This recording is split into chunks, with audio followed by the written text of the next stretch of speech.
The following is a conversation with Jordan his second time on this, the Lex Fridman podcast. You have given a set of lectures on Nietzsche as part of the new Peterson Academy, and the lectures were powerful. There's some element of the contradictions, the tensions, the drama, the way you lock in on an idea, but then are struggling with that idea.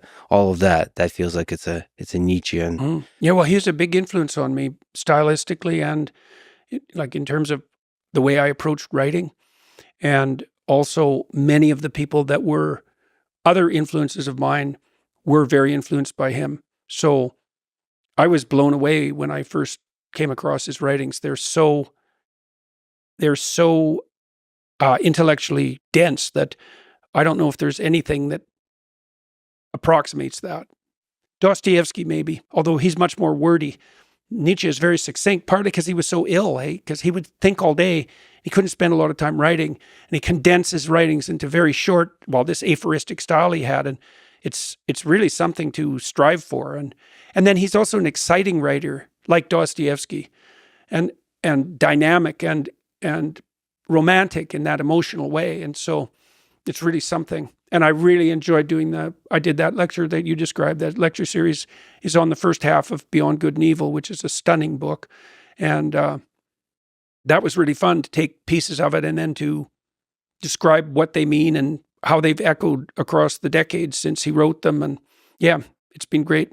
Taking each sentence seriously and deconstructing it and really struggling with it. I think underpinning that approach to writing requires deep respect for the person. I think if we approach writing with that kind of respect, you can take Orwell, you can take a lot of writers and really dig in on singular sentences. Yeah, well, those are the great writers, because the greatest writers, virtually everything they wrote is worth attending to. And I think Nietzsche is in some ways the ultimate exemplar of that, because often when I read a book, I'll mark one way or another. I often fold the corner of the page over to indicate something that I've found that's worth remembering. I couldn't do that with a book like Beyond Good and Evil, because every page ends up marked. And that's in marked contrast, so to speak, to many of the books I read now, where it's quite frequently now that I'll read a book and there won't be an idea in it that I haven't come across before. And with a thinker like Nietzsche, that's just not the case at the sentence level. And I don't think there's anyone that I know of who did that to a greater extent than he did. So there's other people whose thought is of equivalent value. I've returned recently, and I'm going to do a course to the work of this Romanian historian of religions, Mircea Eliade, who's not nearly as well known as he should be, and whose work, by the way, is a real antidote to the postmodern, nihilistic, Marxist stream of literary interpretation that the universities as a whole have adopted. And Eliade is like that too. I used this book called The Sacred and the Profane quite extensively in a book that I'm releasing in mid-November, We Who Wrestle with God, and it's of the same sort. It's endlessly analyzable. Eliade walked through the whole history of religious ideas, and he had the intellect that enabled him to do that, and everything he wrote is dreamlike in its density. So every sentence or paragraph is evocative in an image-rich manner, and that also, deepens and broadens the scope. And that's part of often what distinguishes writing that has a literary end from writing that's more merely technical. Like the literary writings have this imagistic and dreamlike reference space around them. And it takes a long time to turn a complex image into something semantic. And so if your writing evokes deep imagery, it has a depth that can't be captured merely in words. And the great romantic poetic philosophers, Nietzsche is a very good example, Dostoevsky is a good example, so is Mircea Eliade. They have that quality. And it's a good way of thinking about it. It's kind of interesting from the perspective of technical analysis of intelligence. There's a good book called The User Illusion, which is the best book on consciousness that I ever read. It explains the manner in which our communication is understandable in this manner. So imagine that when you're communicating something, you're trying to change the way that your target audience perceives and acts in the world. So that's an embodied issue. But you're using words which obviously aren't equivalent to the actions themselves. You can imagine that the words are surrounded by a cloud of images that they evoke, and that the images can be translated into actions. Yeah, and the greatest writing uses words in a manner that evokes images that profoundly affects perception and action. And so I would take the manner in which I act and behave, I would translate that into a set of images. My dreams do that for me, for example. Then I compress them into words. I toss you the words, you decompose them, decompress them into the images and then into the actions. And that's what happens in a meaningful conversation. It's a very good way of understanding how we communicate linguistically. So if the words spring to the full visual complexity, and then that can then transform itself into action. Yes, and change in perception. Because change in perception. Well, those are both relevant. And it's an important thing to understand, because the classic empiricists make the presumption, and it's an erroneous presumption, that perception is a value-free enterprise. And they assume that partly because they think of perception as something passive. You just turn your head and you look at the world and there it is. It's like, perception is not passive. There is no perception without action, ever. And that's a weird thing to understand, because even when you're looking at something, like your eyes are moving back and forth, if they ever stop moving for a tenth of a second, you stop being able to see. So your eyes are jiggling back and forth just to keep them active. And then there's involuntary movements of your eyes. And then there's voluntary movements of your eyes. Like what you're doing with your eyes is very much like what a blind person would do if they were feeling out the contours of an object. You're sampling, and you're only sampling a small element of the space that's in front of you. And the element that you choose to sample is dependent on your aims and your goals. So it's value saturated.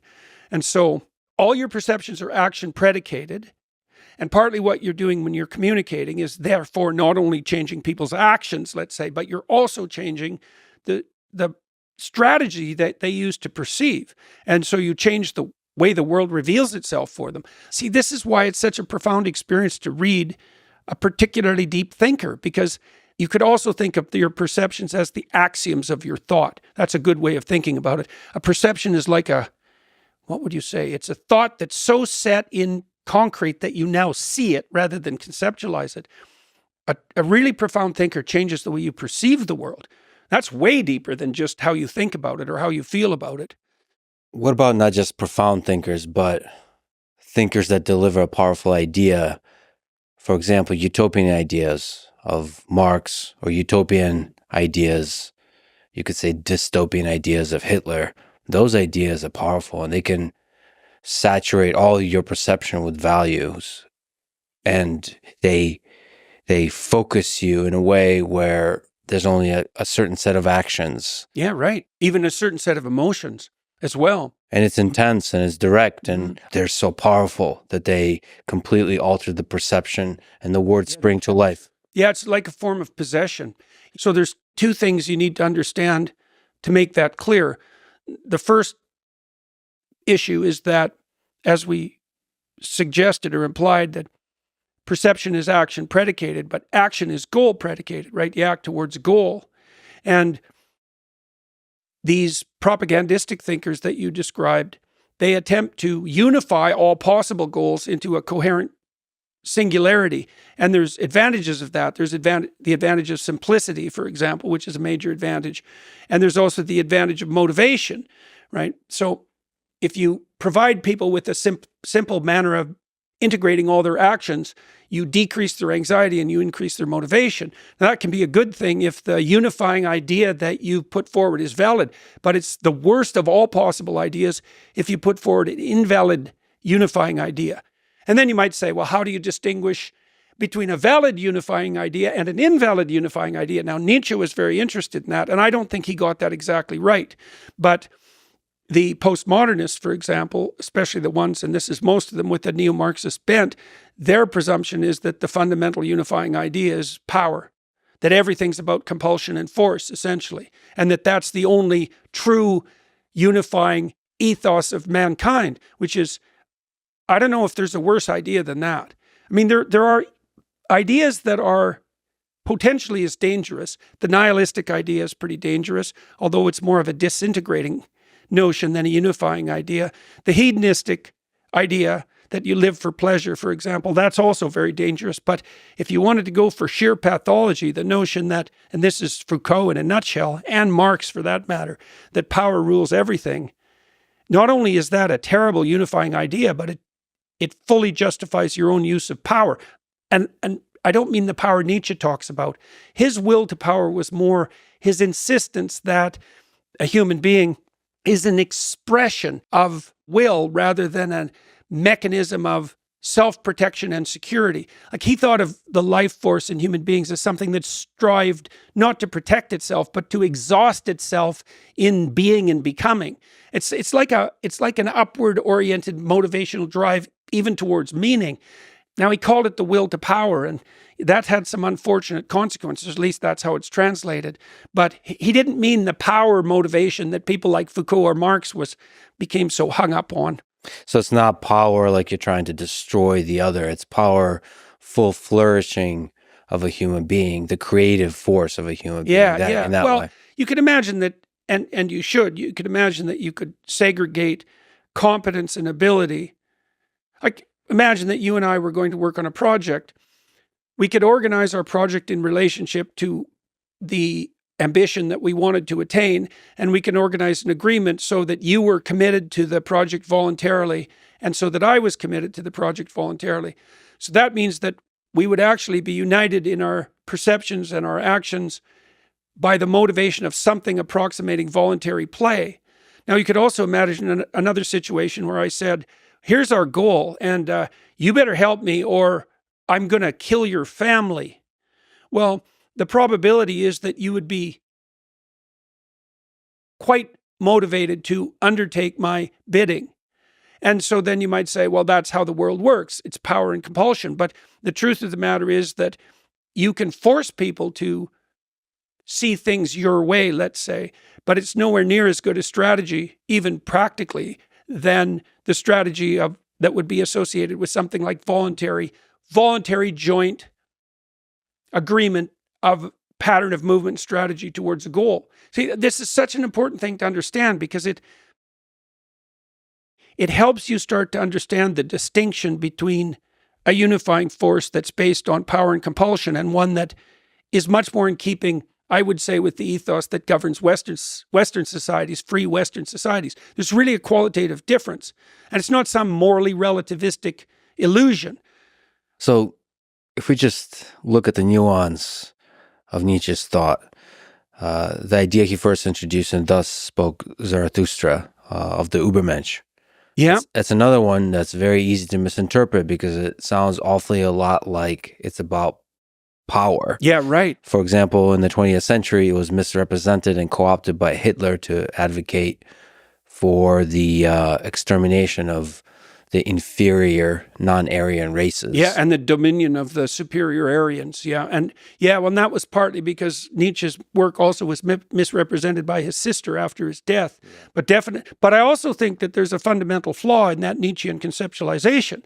So Nietzsche, of course, famously announced the death of God, but he did that in a manner that was accompanied by dire warnings, like Nietzsche said, because people tend to think of that as a triumphalist statement. But Nietzsche actually said that he really said something like the unifying ethos under which we've organized ourselves psychologically and socially has now been fatally undermined by the rationalist proclivity, by the empiricist proclivity. There's a variety of reasons.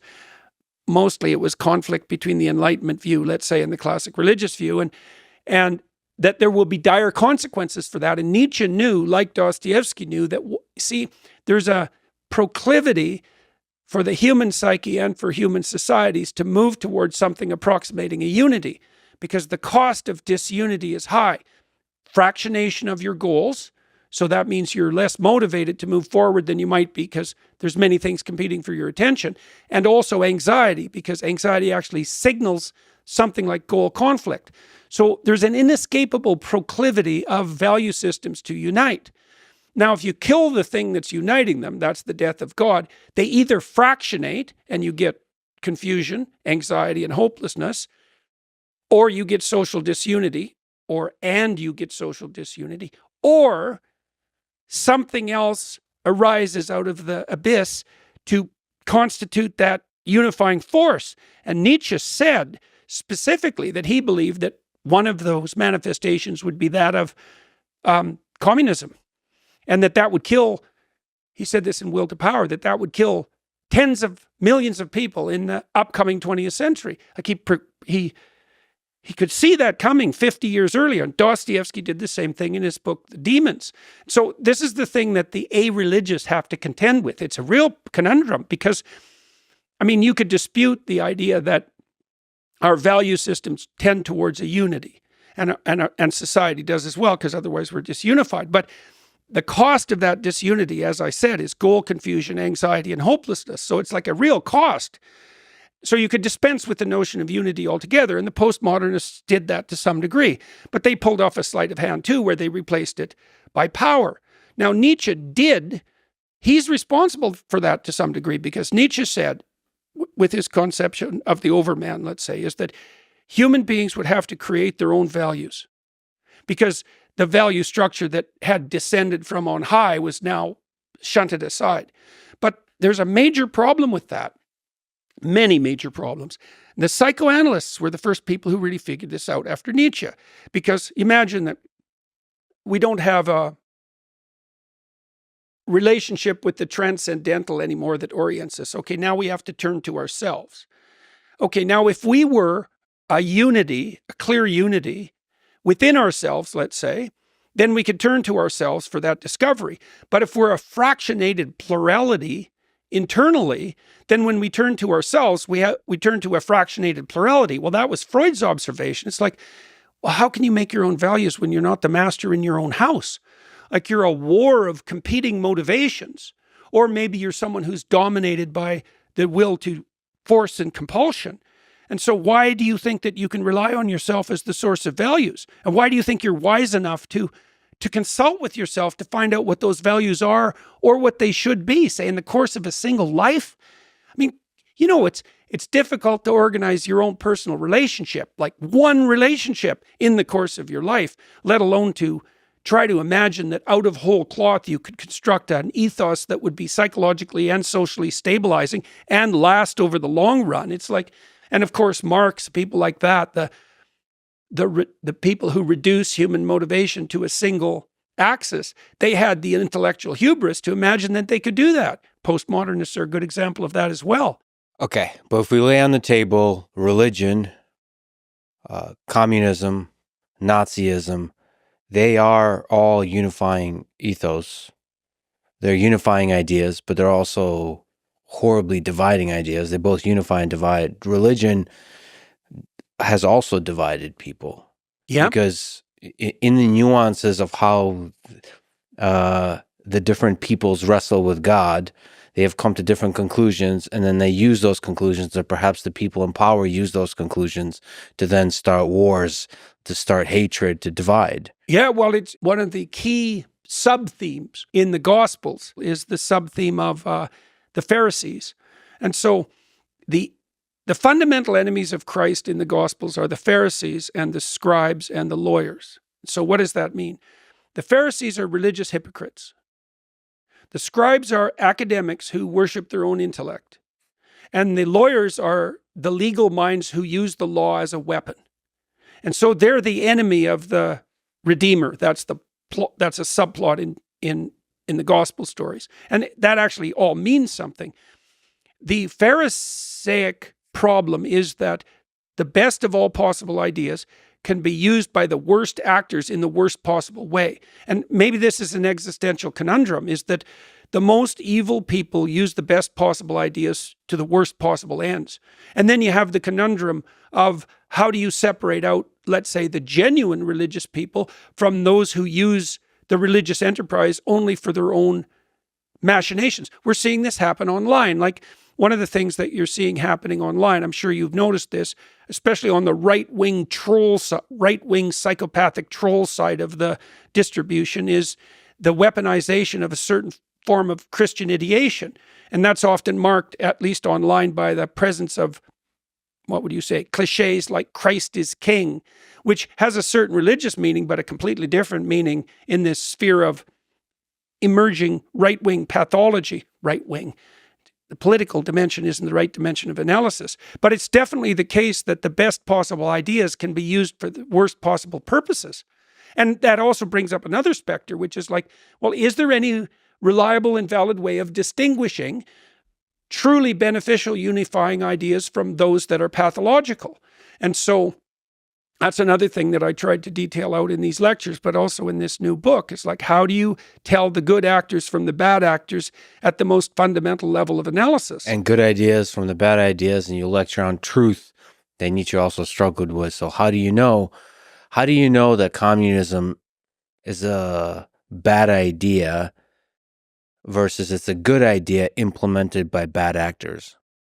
Right. That's a more subtle variant of the religious problem, and that's what the communists say all the time. The modern day communists are like, real communism has never been tried, and you could say, I suppose, with some justification, you could say that real Christianity has never been tried because we always fall short of the ideal mark. And so, I mean, my rejoinder to the communists is something like, every single time it's been implemented, wherever it's been implemented, regardless of the culture and the background of the people who've implemented it, it's had exactly the same catastrophic consequences.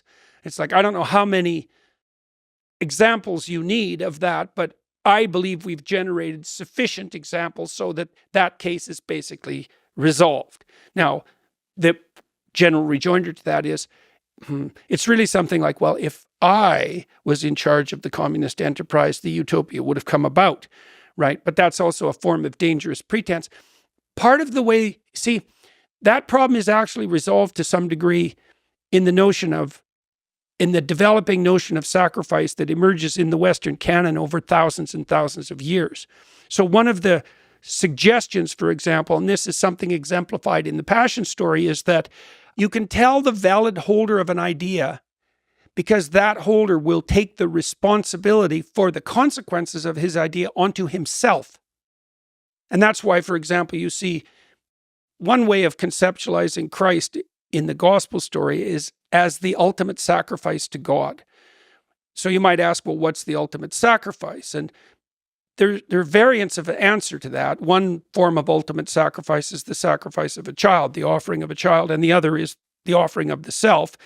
And the story of Christ brings both of those together because he's the Son of God that's offered to God. And so it's an archetypal resolution of that tension between ultimate sacrifice. Ultimate because once you're a parent, most parents would rather sacrifice themselves than their children, right? So you have something that becomes of even more value than yourself. But the sacrifice of self is also a very high order level of sacrifice. Christ is an archetype of the pattern of being that's predicated on the decision to offer everything up to the highest value, right? That pattern of self-sacrifice. And I think part of the reason that's valid is because the person who undertakes to do that pays the price themselves. It's not externalized. They're not trying to change anyone else, except maybe by example. It's your problem. And that, like Solzhenitsyn pointed that out too. When he was struggling with the idea of good versus evil. And you see this in more sophisticated literature, in really unsophisticated literature or drama. There's a good guy and the bad guy, and the good guy's all good, and the bad guy's all bad. And in more sophisticated literature, the good and bad are abstracted. You can think of them as spirits, and then those spirits possess all the characters in the complex drama to a greater or lesser degree, and that battle is fought out both socially and internally. In the high-order religious conceptualizations in the West, if they culminate, let's say, in the Christian story, the notion is that battle between good and evil is fundamentally played out as an internal drama. Yeah, so for a religious ethos, the battle between good and evil is fought within each individual human heart. Right. It's your moral duty to constrain evil within yourself. And well, there's more to it than that, because there's also the insistence that if you do that, that makes you the most effective possible, like, warrior, let's say, against evil itself in the social world. That you start with the battle that occurs within you, in the soul, let's say. The soul becomes the battleground between the forces of good and evil.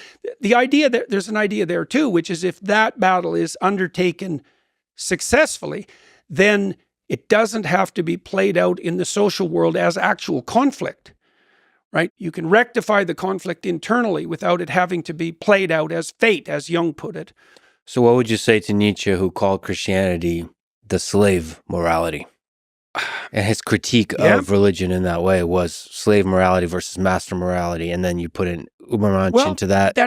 See, I would say that the woke phenomenon is the manifestation of the slave morality that Nietzsche criticized, and that there are elements of Christianity that can be gerrymandered to support that mode of perception and conception.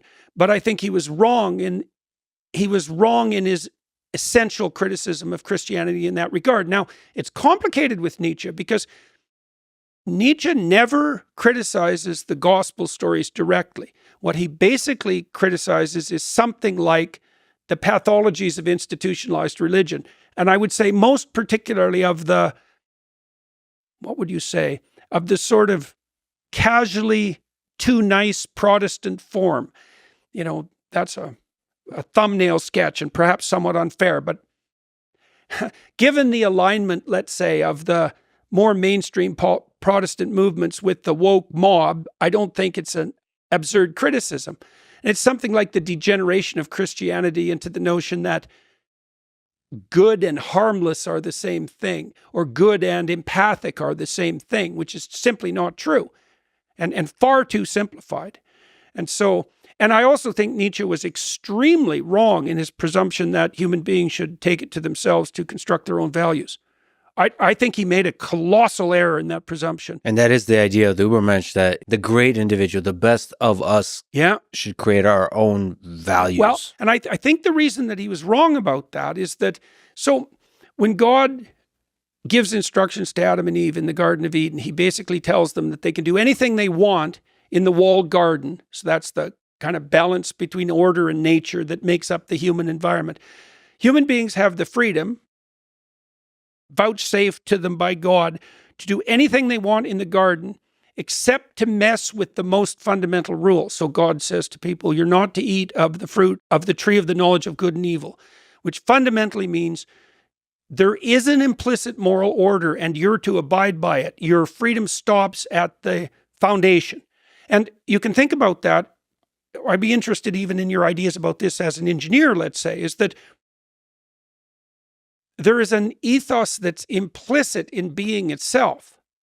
And your ethos has to be a reflection of that.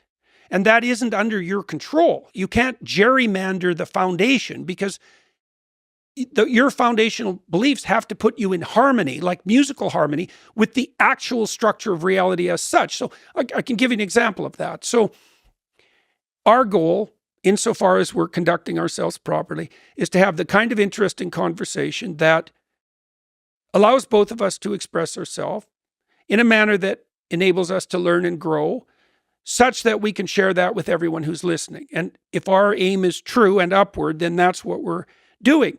Well, that means that we're going to have to match ourselves to a pattern of interaction, and that's marked for us emotionally. Like you and I both know this. If we're doing this right, we're going to be interested in the conversation. We're not going to be looking at our watch. We're not going to be thinking about what we're aiming at. We're just going to communicate. Now, the religious interpretation of that would be that we were doing something like making the redemptive logos manifest between us in dialogue. And that's something that can be shared. To do that, we have to align with that pattern. I can't decide that there's some arbitrary way that I'm going to play you. I mean, I could do that if I was a psychopathic manipulator, but to do that optimally, I'm not going to impose a certain mode of a certain a priori aim, let's say, on our communication and manipulate you into that. So the constraints on my ethos reflect the actual structure of the world. And I can't, this is the communist presumption. It's like, we're going to burn everything down and we're going to start from scratch. And we've got these axiomatic presumptions and we're going to put them into place and we're going to socialize people so they now think and live like communists from day one. And human beings are infinitely malleable. And we can use a rational set of presuppositions to decide what sort of beings they should be. The transhumanists are doing this too. It's like, no, there's a pattern of being that you have to fall into alignment with. And I think it's the pattern of being, by the way, that if you fall into alignment with, it gives you hope. It protects you from anxiety, and it gives you a sense of harmony with your surroundings and with other people. And none of that's arbitrary. But don't you think we both arrived to this conversation with rigid axioms that we have, maybe we're blind to them, but in the same way that the Marxists came with very rigid axioms about the way the world is and the way it should be? Aren't we coming to that? Well, we definitely come to the conversation with a hierarchy of foundational axioms, right? And I would say the more sophisticated you are as a thinker, the deeper the level at which you're willing to play. So imagine first that you have presumptions of different depth. There's more predicated on the more fundamental axioms, and then that there's a space of play around those.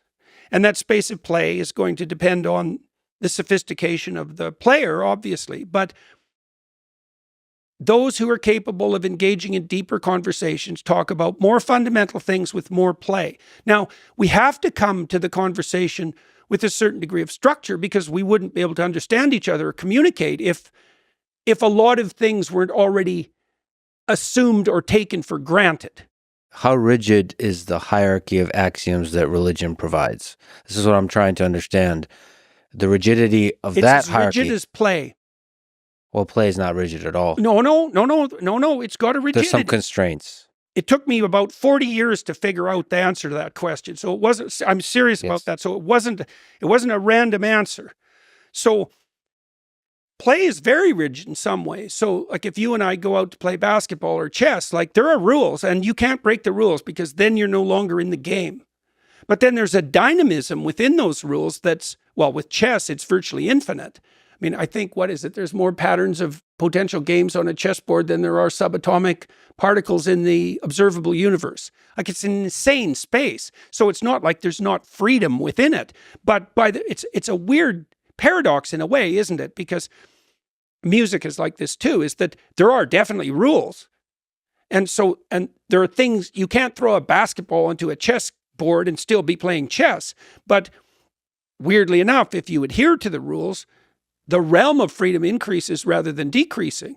And I think you can make the same case for a playful conversation. It's like we're playing by certain rules and a lot of them are implicit, but that doesn't mean that, it might mean the reverse of constraint, because in this seminar, for example, that I was referring to, the Exodus seminar and then the Gospel seminar, everybody in the seminar, there's about 8 of us, played fair. Nobody used power. Nobody tried to prove they were right. They put forward their points, but they were like, here's a way of looking at that. Assess it. And they were also doing it genuinely. It's like, this is what I've concluded about, say, this story.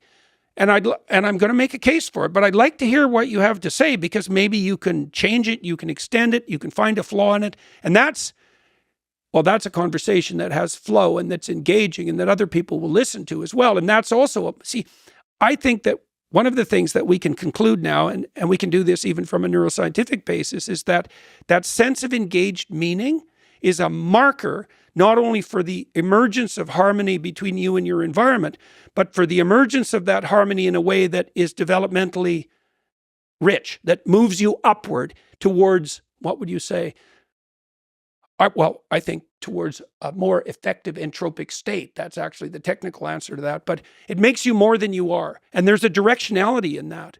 Well, I would like to the reason I like talking about communism, because it has clearly been shown as a set of ideas to be destructive to humanity. But I would like to understand from an engineering perspective the characteristics of communism versus religion, where you could identify religious thought is going to lead to a better human being, a better society, and communist Marxist thought is not. Yeah, because no kidding. there's ambiguity, there's room for play in communism and Marxism, because they kind of had a utopian sense of where everybody's headed, don't know how it's going to happen. Maybe revolution is required, but after the revolution is done, we'll figure it out.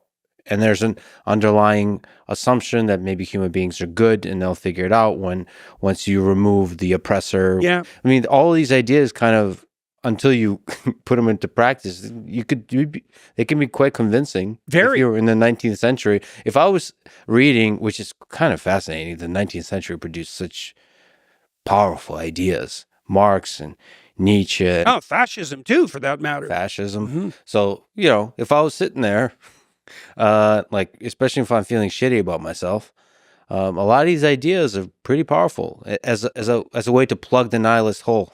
Yeah, right. Absolutely. Well, and some of them may actually have an appropriate scope of application. Like, it could be that some of the foundational axioms of communism, socialism / communism are actually functional in a sufficiently small social group, maybe a tribal group even.